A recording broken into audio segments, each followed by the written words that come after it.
silence swallowed the private dining room of Jungsik's Seoul like a held breath no one dared release. Chopsticks stilled above lacquered bowls. Negotiations died mid-sentence on the lips of men who had never once hesitated to order another man's death.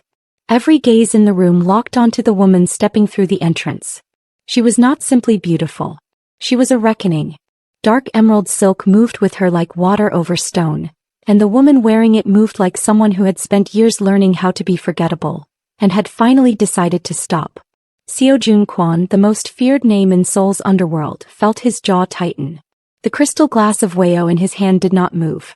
Neither did he. The plain woman in loose nursing scrubs who had padded softly through his mother's hallways for 6 months was gone.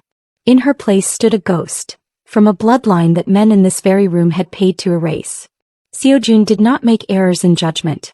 He ran the Kwon network with the same cold precision he applied to the legitimate shipping conglomerate Kwon Maritime Solutions, that sat above it like a clean white mask. From his headquarters in Gangnam, he directed cargo routes across 12 ports by day and dismantled rival distribution rings by night. His organization did not stumble. It did not bleed unless he chose the wound himself. He was built for control. A face that revealed nothing, dark eyes that calculated faster than the men around him could speak, and a charcoal chiton suit that sat perfectly over the holstered weight at his left side. Every person in his orbit was chosen for a reason. Every variable accounted for, which made Amara inexplicable. For 6 months, the woman his mother had hired existed at the precise edge of invisible. She wore the same rotation of pale, shapeless scrubs that swallowed any suggestion of a figure beneath them. Her hair was always pulled back, tightly, practically without vanity, and she wore no jewelry except a single thin chain at her collarbone that she tucked beneath her collar when she thought anyone was watching. She owned no heels. Her flats squeaked slightly on the marble floors of the mansion, which was the only way you ever heard her coming. No makeup. No perfume. Nothing that asked to be seen. She moved through the household with a quiet head-down efficiency that made her blend into the walls, and Seo-joon, a man who catalogued threats for a living, had filed her away as none. He kept her for that exact reason. She did not linger in doorways. She did not try to catch his eye at dinner. On the 3 occasions he had come home before dawn with dried blood beneath his signet ring and a silence around him that made grown men step back, Amara had simply appeared, warm cloth in hand, fresh tea on the counter, and then disappeared again before he had to acknowledge her presence. She asked nothing. She noticed everything. And he had been so certain he understood exactly who she was. 6 months earlier, Amara had learned the exact weight of silence in the Kwon mansion. Not the silence of emptiness. The mansion was never truly empty. Guards rotated through the corridors at measured intervals, household staff moved between floors with practiced quiet, and somewhere in the East Wing, the low sound of a television played through the night for a woman who could no longer sleep easily. No, this was a different kind of silence. The kind that had rules. Unspoken ones. The kind that said, do not be noticed, do not be remembered, do not exist beyond what is needed. Amara had followed those rules perfectly. Her mornings began at 5:45 before the household stirred. She was already in Madame Kwon's room by 6. Blinds adjusted to the exact angle that let in light without glare, medication sorted into the small porcelain dish on the nightstand, warm barley tea poured and waiting at the precise temperature the older woman preferred. Not hot. Never hot. Warm enough to be comforting, cool enough to be safe. You remembered, Madame Kwon said every morning as though she expected to be disappointed and never was. Of course, Amara always replied. Nothing more. She bathed her, dressed her, helped her through the slow, careful exercises the physiotherapist had prescribed and then stopped coming to supervise. She read to her in the afternoons, not the novels the nurses before her had chosen, but the ones Madame Kwon actually wanted. Old Korean poetry. The occasional scandalous drama magazine she pretended not to enjoy. Amara never commented. She simply turned the pages. The rest of the household treated her the way people treat furniture they have grown used to, present, functional, unremarkable. The kitchen staff slid her meals to the end of the counter without conversation. The head of security, a thick-necked man named Daeho, had stopped acknowledging her after the first week, apparently satisfied she posed no threat worth cataloging. She was comfortable with that. She had trained herself to be. The only variable in her carefully managed invisibility was Seo-joon himself. He passed through his mother's wing 3 times a week, never more, occasionally less, and on each visit he greeted Amara with the same polite, distracted nod a man gives a lamp he is mildly grateful exists. He did not ask her name twice. He did not ask her questions. He sat at his mother's bedside, spoke in low tones about nothing that mattered, and left the way powerful men always leave, like the room rearranged itself around his exit. Amara would straighten the blanket after he was gone, smooth it flat, and remind herself quietly of exactly why she was here. Not for the salary. Not for the safety of the mansion's walls, though that helped. She was here because 6 months ago a name had surfaced, whispered in a market stall in Lagos, and that name had led her directly to this address. She was still following it. The men who feared Seo-joon Kwon would have been deeply unsettled to see him on a Tuesday evening. No suit jacket. Sleeves pushed to the elbows, tattoos visible, a bowl of sliced Korean pear balanced in one hand and an expression on his face that had no business belonging to a man who ran half of Seoul's underground. Soft, almost boyish in the way he pulled his chair close to his mother's bed and sat without the rigid posture he carried everywhere else. Madame Kwon was having a good day. Those came less frequently now, which meant Seo-joon arrived earlier and stayed longer when they did. "You're hovering," she told him without looking up from her magazine. "I'm sitting." You're watching me like I might disappear between pages." She turned a page with deliberate calm. "I find it exhausting." The corner of his mouth moved. Not quite a smile, but the closest thing to one Amara had ever seen on him. She was at the far end of the room, quietly reorganizing the medication shelf, invisible in the way she had perfected. He kept her back to them. She always kept her back to them. "The doctor said your numbers improved," he said. "The doctor says many things. He also wears shoes that squeak. I don't trust a man whose shoes announce him before he arrives." Seo-joon did smile then. Briefly. Fully. And Amara, who was not watching, somehow felt the shift in the room anyway. Madame Kwon had that effect on everyone. She was a small woman. Illness had made her smaller. But she occupied space the way certain people do, as though the room had been built specifically to hold her. Her hair was silver now, kept short and neat, and her hands, which had once managed an entire household staff and 2 businesses, still moved with the authority of someone accustomed to being obeyed.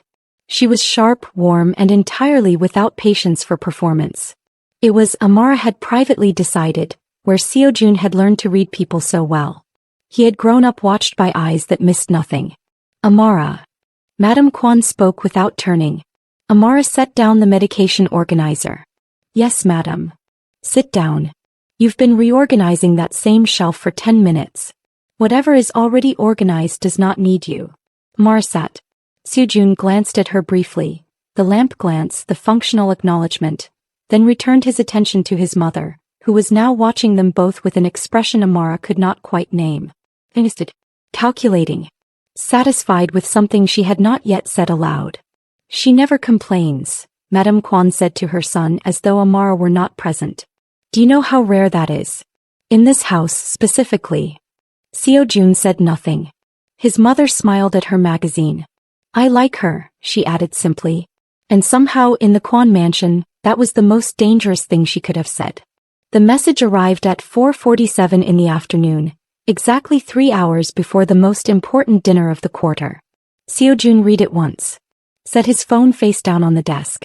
Then picked it up and read it again because the first read had not produced the reaction he expected, which was fury, and he wanted to understand why. "I'm not feeling well. I can't make it tonight. I'm so sorry, Seo-joon." 7 words of apology at the end of a cancellation that would embarrass him in front of 12 investors, 3 political figures, and 1 rival whose respect he had spent 4 months carefully engineering. Jian had known about this dinner for 6 weeks. She had confirmed her attendance 4 days ago. She had in fact called his assistant that very morning to confirm the car pickup time. And now she was not feeling well. He set the phone down again. The office was quiet around him. His assistant had stepped out, his security detail waited in the corridor, and through the floor-to-ceiling windows, Seoul's evening skyline was beginning to glow in that particular way it did in autumn, amber light pressing between glass towers like something warm trying to get in. Seo-joon noticed none of it. He was thinking about the timing. 3 hours was not an accident. 3 hours was a calculation. Too late for him to find a suitable replacement through the proper channels. Too late to restructure the seating arrangement without drawing attention to the gap, but early enough for Ji-yeon to claim she had given him notice. It was, he recognized, a very deliberate kind of message dressed in the language of illness. What he did not yet know was who had sent it. Ji-yeon was many things: polished, ambitious, socially immaculate in the ways that mattered to the world he moved through, but she was not, in his experience, spontaneous. Every decision she made had a source. A conversation. A nudge from someone whose opinion she valued more in that particular moment than his. He would find that source. Later. Right now, he had a dinner in 3 hours and an empty chair that would speak louder than anything said at the table. His phone buzzed again. Not Ji-yeon this time. His mother. He answered before the second buzz. He always did. She cancelled.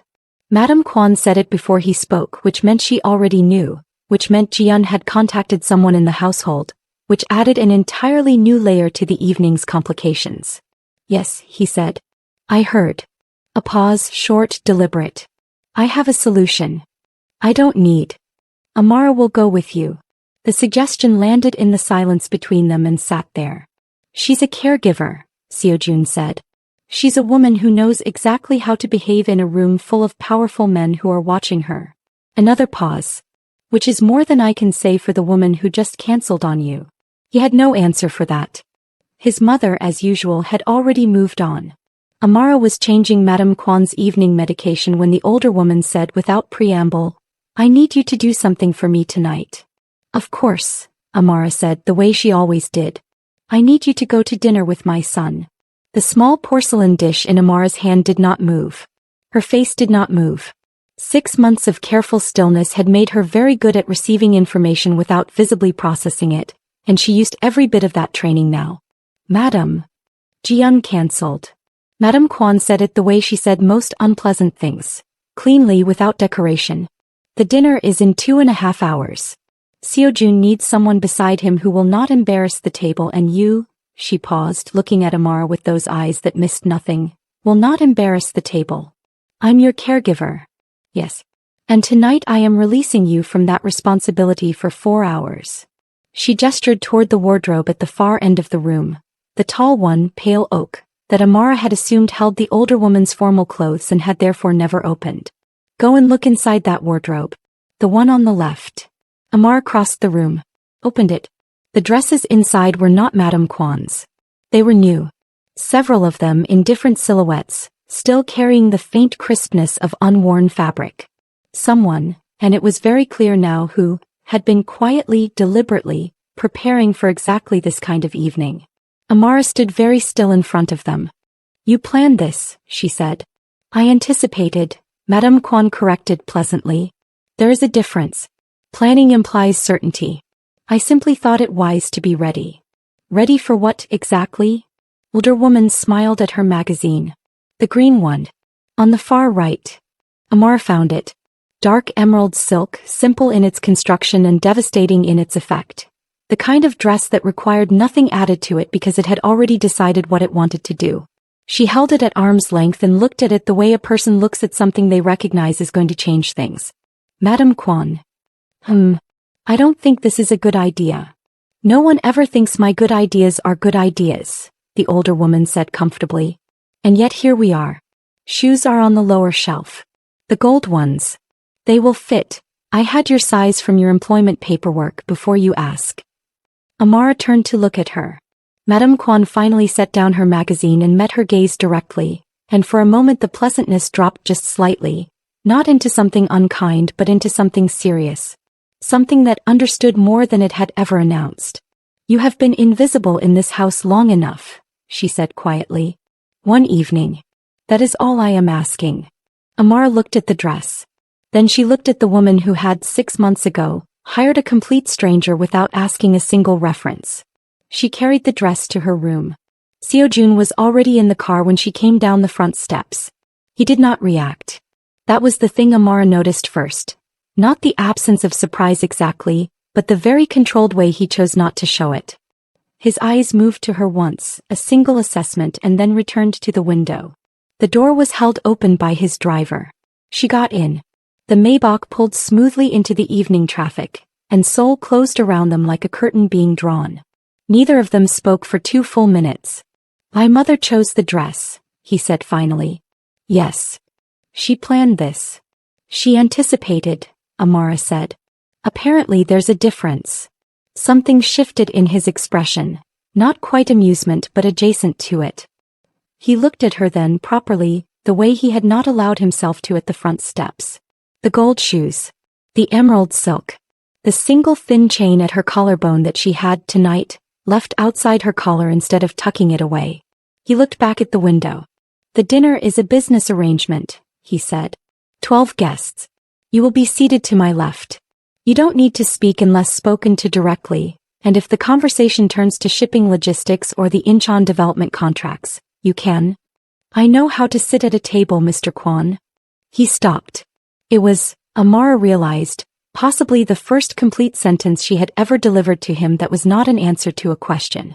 It sat between them in the leather-scented quiet of the car and did not apologize for itself. Seo-joon studied her profile. You've done this before. It was not a question. He treated it like one anyway. Sat at a table? Been somewhere you weren't supposed to belong and made it look effortless. The city lights moved across the window between them. Amara watched them and said nothing for long enough that the silence became its own kind of answer. Some of the men tonight, she said carefully. What do you know about how they built their early capital? Before the legitimate investments. He was quiet for a moment. Why? I'm asking so I know who to be careful around. You should be careful around all of them. I am always careful, she said. I mean specifically careful. Seo-joon turned to look at her fully now and she felt it. The weight of his attention shifting from polite to focused, from functional to genuinely curious. This was the version of him his enemies described. The one that did not miss things. There are 3 men at this table, he said slowly, whose early money has origins no one has ever successfully traced. I know, Amara said quietly. The car was silent. How? He asked. She smoothed the emerald silk over her knee, and looked straight ahead at the glittering entrance of Jungsik appearing through the windshield. Because my father tried to trace it once, she said. And then he disappeared. The restaurant received them the way expensive places receive powerful men. Doors held, heads inclined, a path cleared through the room as though the other guests had rearranged themselves by instinct rather than instruction. Amara walked beside Seo-joon and kept her eyes forward. The private dining room was already occupied when they entered. 12 chairs around a table set with the kind of quiet extravagance that announced money without needing to shout about it. Crystal, white linen, a single low arrangement of white orchids running the length of the center. The men already seated were the variety who wore power the way other men wore cologne. Everywhere and impossible to ignore. Conversations continued as they entered. Greetings were exchanged. Seo-joon moved through the room with the ease of someone who had been the most dangerous person in every room he had ever entered and had simply grown accustomed to it. Amara stayed half a step behind him, collected, unreadable, the emerald dress drawing eyes she did not acknowledge. She was shown to the seat at his left. She sat. Sipped water. Unfolded her napkin with the unhurried movements of someone entirely at ease, which she was not, and placed it across her lap. The dinner began. For 40 minutes, everything was exactly what it was supposed to be. Wine was poured. Conversation moved across the table in the careful, circling way it does when powerful men want information from each other but cannot ask directly. Amara spoke when spoken to, smiled at the correct moments, and kept her gaze moving with the conversation rather than settling anywhere long enough to be noticed. She was doing very well.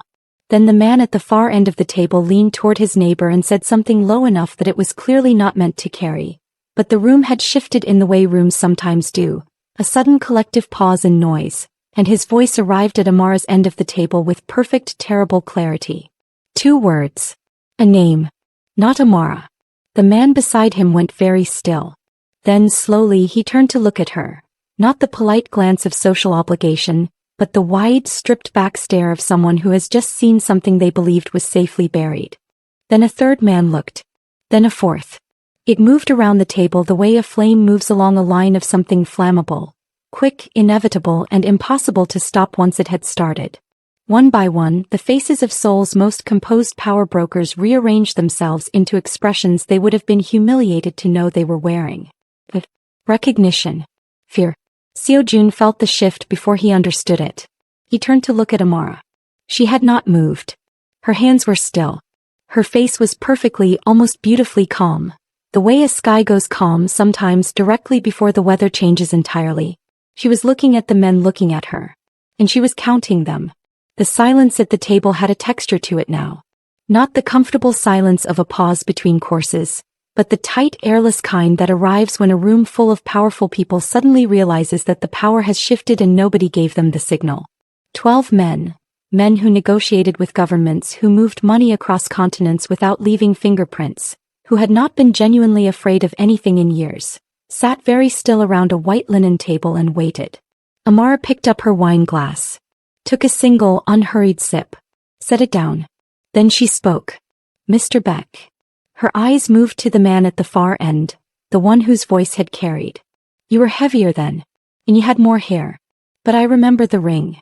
She nodded toward his right hand where a thick silver band sat on his third finger. You wore it to my father's offices in Lagos in 2009. You were there for 3 days. On the last day, you left without saying goodbye, which my father thought was rude. Pause. He mentioned it to me that evening. He was dead by the following Thursday. Nobody moved.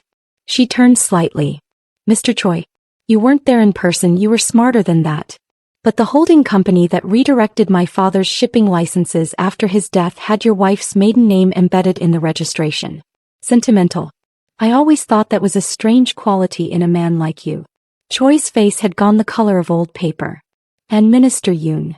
Her gaze settled on the political figure 3 seats to her left. A man whose name appeared in newspapers exclusively in flattering contexts.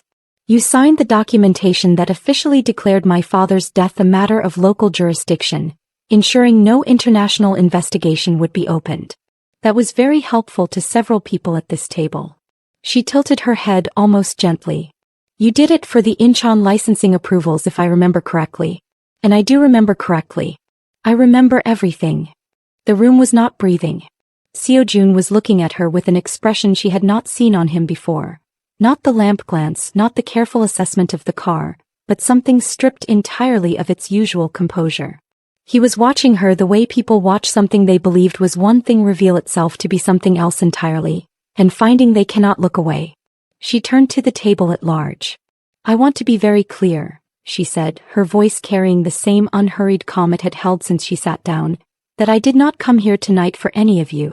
I came because I was asked to. But since we are all here, she let her eyes move around the table one final time, touching each face with the quiet certainty of someone reading from a list she had memorized long ago. It seemed discourteous not to say hello. She lifted her wine glass again. It's a lovely restaurant, she added pleasantly. The orchids are beautiful. They did not speak in the car on the way back.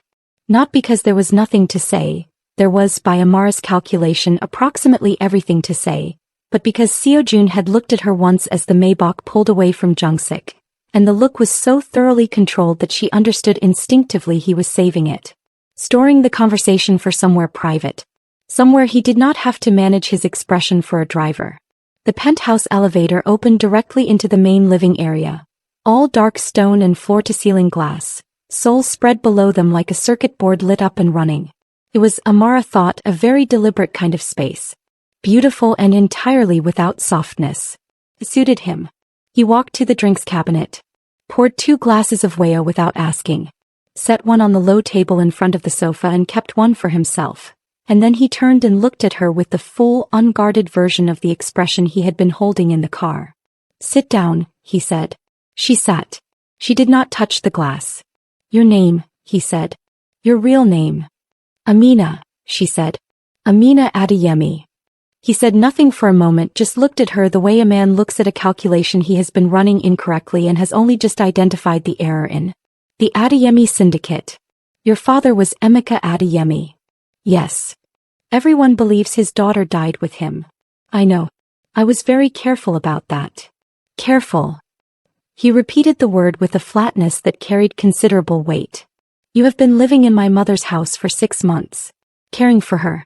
being entirely unremarkable. And tonight you sat across a table from the men who destroyed your family and delivered what was, by any measure, the most composed act of intimidation I have ever witnessed. He paused. And your explanation is that you were careful. I was also patient, Amara offered. Why my house? The question landed directly without decoration. Out of every place in Seoul you could have disappeared into, why here? Why my mother? She had known this question was coming since the Maybach. She had prepared an answer that was true but partial. The kind of answer that satisfied without revealing everything. She looked at him now and made a decision she had not entirely planned to make tonight.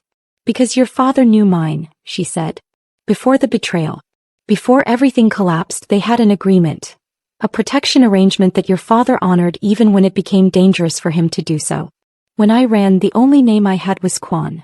She looked at her hands briefly, then back at him. I didn't come here for you. I came because it was the last address my father trusted. Seo-joon was very still. My father never told me any of this, he said. No, Amara said quietly. I don't think he had the chance. Here is what the world believed about Emeka Adeyemi's daughter. That she had been 12 years old when her father's syndicate collapsed, that she had been in Lagos the night the compound burned, and that no body had been recovered because there was nothing left to recover. The world was wrong about the last part. Amina set down her untouched glass and spoke without being asked, because the penthouse was quiet and Seo-joon was watching her with the focused patience of a man who had decided to wait as long as necessary, and she had been carrying this particular weight for long enough that setting it down, even partially, felt less like surrender than relief. My father built the Adeyemi network across 12 years, she said. It wasn't only criminal infrastructure.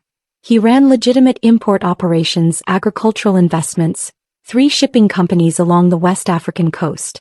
He was careful. He kept clean books on the legitimate side and very separate books on everything else. She paused. He was also genuinely a good man. Which sounds like something a daughter would say. I know that. But the people who worked for him stayed for decades. That doesn't happen with fear alone. Seo-joon said nothing. He was listening the way he did everything. Completely. In 2008 he was approached by a consortium. Korean primarily with European financing behind it. They wanted access to his West African shipping routes. Specifically the ones that ran outside standard customs documentation. He considered it for 4 months before agreeing. He had conditions. Clear ones. They accepted all of them. She looked at the city below the glass. And then 8 months into the arrangement, they decided his conditions were inconvenient. The betrayal, Seo-joon said. They moved against his 3 closest lieutenants first. Separately, quietly, in ways that looked unconnected. By the time my father understood the shape of what was happening, his network had been hollowed from the inside. Her voice remained even throughout. She had told this story to exactly no one and had therefore told it to herself silently, enough times that the words had worn smooth. The compound fire was the final step. Meant to close the account completely. No Adeyemi, no claim on the routes, no one left to name names. But you survived. A man got me out 2 hours before it happened. He wouldn't tell me who sent him. He put me on a cargo vessel, one of my father's own ships, which I thought was either poetic or cruel, with a new name and very specific instructions. She turned back to Seo-joon. He said, if you ever need to find the truth, find Kwon Sr. He will know which thread to pull. The penthouse was very quiet. I was 14, she said. Simply. Without asking for anything in response to it. Seo-joon looked at her for a long moment. Not with pity, which she would not have welcomed, but with the clear-eyed recognition of someone recalibrating everything they thought they understood about the person across from them. Who got you out? He asked. Amina looked at him steadily. I think, she said, that it was your father. Seo-joon was 11 years old when his father sat him down and said, there will be things I cannot explain to you now. When the time comes, you will understand why I made the choices I made. Until then, trust that every choice had a reason. He had spent 17 years waiting for that time to come. He moved to the desk at the far end of the penthouse without a word to Amina, opened the lower drawer and removed a key she had never seen before. Small, flat, the kind that belonged to a lockbox rather than a door. He stood with it in his hand for a moment, looking at it with the expression of a man who is about to open something he has been circling for years. My father died when I was 22, he said without turning. The official account was a rival hit. Clean, targeted, professional. The organization accepted it because it was the kind of death that made sense for the kind of man he was. He paused. I accepted it because I had no reason not to. He crossed to the bookshelf on the eastern wall, floor to ceiling, mostly unread in the way powerful men's books sometimes are, and reached behind the third shelf from the bottom. A panel gave way. Behind it sat a small steel lockbox, gray with age, that Amina, looked at with an expression that confirmed she had not known it was there but was not entirely surprised that it existed. The key fit. Inside, a folded document, a photograph, and a single envelope with Seo-joon's name written on it in his father's handwriting. The particular slant and weight of it so familiar that something moved across Seo-joon's face before he controlled it. He unfolded the document first. It was a protection record. Handwritten, dated 2008, detailing an arrangement between Kwon Sr. and Emeka Adeyemi. Not a criminal agreement but something closer to a treaty. A mutual acknowledgement that the consortium approaching both their networks represented a threat neither could counter alone. And at the bottom, a secondary notation dated 2009, 6 weeks before the compound fire. Adeyemi compromised. Extraction arranged for the daughter. Place. Name, Amara. Found, protect. Seo-joon read it twice. Then he picked up the photograph.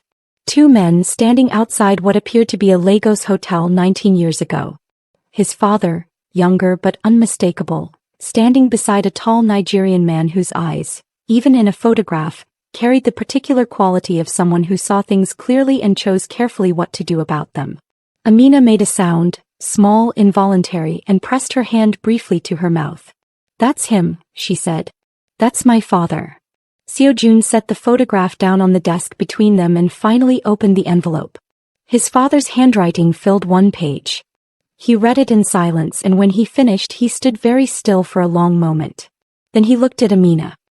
He knew, Seo-joon said quietly. He knew who you were the entire time you were in this house. He arranged it. He set the letter down. He also knew who killed him. And he left us the names. Jian's cancellation had never been about illness. Seo-joon had known that from the moment the message arrived, in the way he knew most things. Not through evidence, but through the particular quality of his own certainty, which had never once failed to eventually prove itself correct. What he had not known until he spread his father's letter across the penthouse desk alongside the protection record and the photograph, was exactly how far back the thread ran.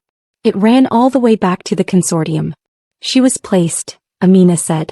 She was standing at the desk beside him, reading the relevant section of the letter without being invited to, which he found he did not mind. The engagement wasn't organic. Someone introduced her to your circle specifically. Minister Yoon, Seo-joon said. He introduced us at a function 3 years ago. I thought it was incidental. Nothing that man does is incidental. He straightened. Your father's letter names her family's financing. The Shin family capital, the legitimate portion, was restructured in 2011 through one of the consortium's European holding companies. Jian would have been 19. She paused. She may not have known then. She almost certainly knows now. Seo-joon picked up his phone. He made 2 calls, both short, both quiet, and by the time he set it down, 3 things were already in motion that Jian would not become aware of until it was too late to redirect them. He was very good at this. The part that happened before people realized it was happening. The cancellation tonight, he said. She knew what that dinner was. She knew who would be there. Someone told her that Amina Adeyemi was in my household and she pulled back before she could be seen in the same room. Which means someone in your household told them, Amina said. The name arrived in both their minds at the same moment. Seo-joon saw it on her face, not surprise, but the quiet, tired recognition of a suspicion confirmed. Daeho is head of security. 12 years in the organization. A man Seo-joon had trusted with his mother's safety, with the mansion's perimeter, with every arrival and departure from the household for over a decade. The man who had stopped acknowledging Amina after the first week. Not, as it turned out, because she posed no threat worth cataloging, but because he had already cataloged her. And reported it. Seo-joon was quiet for a long moment. He would have told them the night I brought her home from the agency, he said. 6 months ago. Yes, Amina said. Which means they've known I was alive for 6 months and chose to wait. They were watching what you'd do.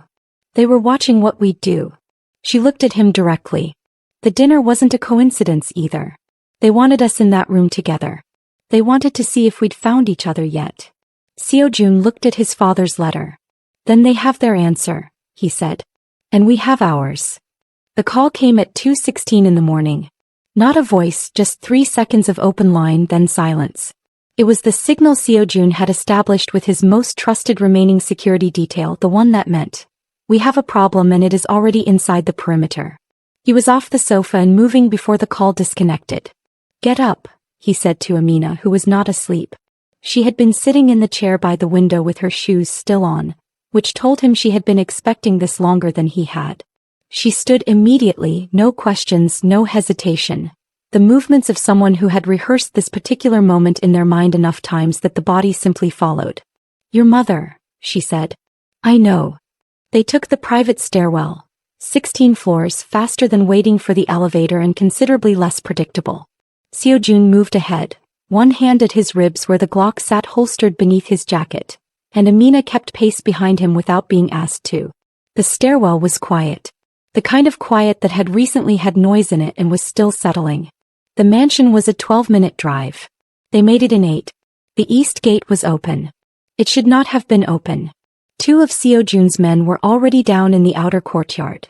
Not dead, which was a deliberate choice on someone's part, which was somehow more unsettling than the alternative. A message, not a massacre. We could have and we didn't, and you should think carefully about what that means. Seo-joon's jaw tightened. He moved through the courtyard without breaking stride. The mansion's interior was wrong in the way that spaces become wrong when they have been moved through by people who don't belong in them. Small displacements, a chair at an angle, a door left open that was always kept closed. Whoever had been here had not come to destroy. They had come to look. His father's lockbox was gone. The shelf panel hung open, empty, the key still in the lock where Seo-joon had left it 3 hours ago. He stood in front of it for exactly 2 seconds, then turned and walked directly to his mother's wing. Madame Kwon was sitting up in bed with the lamp on and her hands folded in her lap, perfectly composed in the way of a woman who had lived inside dangerous circumstances long enough to know that composure was its own form of armor. "They woke me," she said, which I found very rude. "Are you hurt?" "I am annoyed," she said precisely, which at my age is more serious. Her eyes moved to Amina standing in the doorway behind her son, still in the emerald dress, and something passed across the older woman's face. Relief swiftly folded away. "They took something from the study." "Yes," Seo-joon said. "Then they don't know yet that you've already read it." Madame Kwon looked at him steadily. "Your father made copies, Seo-joon. He always made copies." She reached beneath her pillow and withdrew a sealed envelope. "He gave me mine 17 years ago. He said, when the time comes, you will know who to give it to." He held it out to Amina. Dae-ho came for her himself, which she had not expected, and which told her more about his instructions than anything else could have. They had not sent someone disposable. They had sent someone who knew the house. The layout, the cameras, the exact rotation of the remaining security detail, the one blind corridor between the east wing and the service exit that had never been properly covered. Someone who understood that getting to Amina Adeyemi required information you could only have accumulated over years. He came through the service corridor at 3:40 in the morning, moving quietly in the way large men sometimes learn to move when their work requires it. Seo-joon had taken his mother to the secured room on the 2nd floor. Amina had said she would follow. She had not followed. She was standing at the end of the service corridor when Dae-ho turned the corner, and the look on his face when he saw her, alone, still in the emerald dress, apparently simply standing there, was the look of a man who had expected a problem and found instead something that appeared to be a solution. That assumption lasted approximately 4 seconds. She moved first. Not away, toward which he had not anticipated, and the surprise of it cost him the half-second that mattered most. She was smaller than him by a significant measure and she used that the way she had been trained to use it. Not fighting his size but moving around it, redirecting rather than opposing, finding the angles that his reach and weight actively worked against him to cover. The man who had trained her, a quiet, serious Nigerian who had spent 20 years doing fieldwork for organizations whose names were never written down, had told her once, "You will never be the strongest person in the room. So never fight the room. Fight the geometry." She fought the geometry. Dae-ho was capable and experienced and completely unprepared for what she actually was, which was the precise combination that finished it in under a minute. He went down hard. He stayed down. Amina straightened, smoothed the emerald silk, looked at him on the floor of the service corridor with the same unhurried calm she had brought to everything else this evening. Then she picked up the phone he had dropped and looked at the open message thread on the screen. A number with no name attached, the most recent message sent 40 minutes ago. "He's here. Moving now." And the reply, sent 20 minutes ago from the nameless number. "Don't bring her in. Finish it there." She photographed the screen, forwarded it to Seo-joon's number. Then she walked back through the mansion to the secured room on the second floor and knocked twice. Their agreed signal, and waited for the door to open. Seo-joon looked at her. Then at the faint mark across her forearm where Dae-ho's watch had caught her skin. Then back at her face. "Service corridor," she said. "He won't be going anywhere." Madame Kwon, seated calmly behind her son, looked at Amina with an expression that was not remotely surprised. "I told you," she said to Seo-joon with quiet satisfaction. "Better than most women in your world." The consortium had spent 17 years believing the past was buried. They had burned a compound, erased a bloodline, hollowed out a network, and bought the silence of enough powerful men to feel, if not safe, then at least insulated. They had built new empires on the foundations of what they had destroyed. They had attended dinners and signed contracts and given speeches at maritime investment conferences. And every year that passed without consequence had apparently convinced them that consequence was no longer a possibility. They had forgotten one thing. They had left someone alive. The documents from Madame Kwon's envelope were more complete than the originals. Kwon Sr. had not simply copied the protection record and the letter. He had added to them over the years that followed his arrangement with Emeka Adeyemi, quietly accumulating the kind of evidence that took patience and access and the particular stubbornness of a man who intended, eventually, to use it. Bank transfers. Signed authorizations. Correspondence between consortium members that would have ended careers and opened criminal proceedings on 3 continents.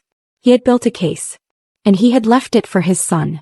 Seo-joon spent 4 days reading everything. Amina spent those same 4 days cross-referencing it against the records she had spent 6 years quietly collecting. Shipping manifests, financial trails, the names of the men who had been present in Lagos and the ones who had only been present on paper, which was sometimes worse.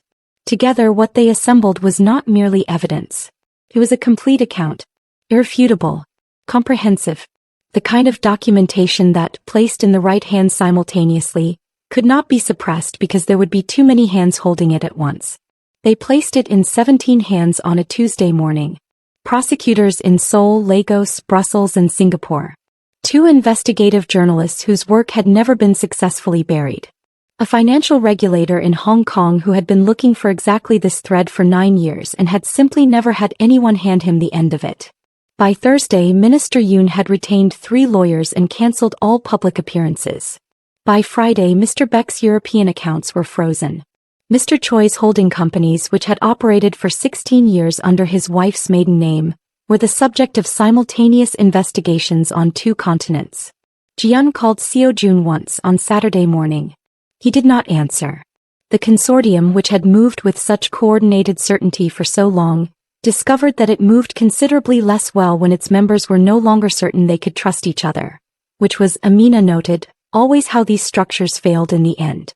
Not from the outside. From within. Seo-joon found her on the penthouse terrace that evening.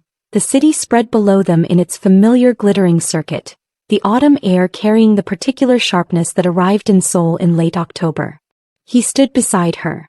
Neither of them spoke for a while, which was comfortable in the way that silences become comfortable between people who have been through something together and no longer need to fill the space.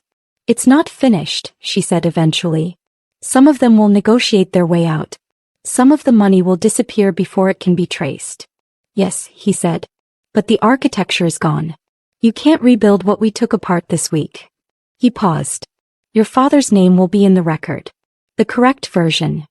Amina looked at the city for a long moment. That's what I came for, she said quietly. Not revenge. Not the satisfaction of watching powerful men scramble.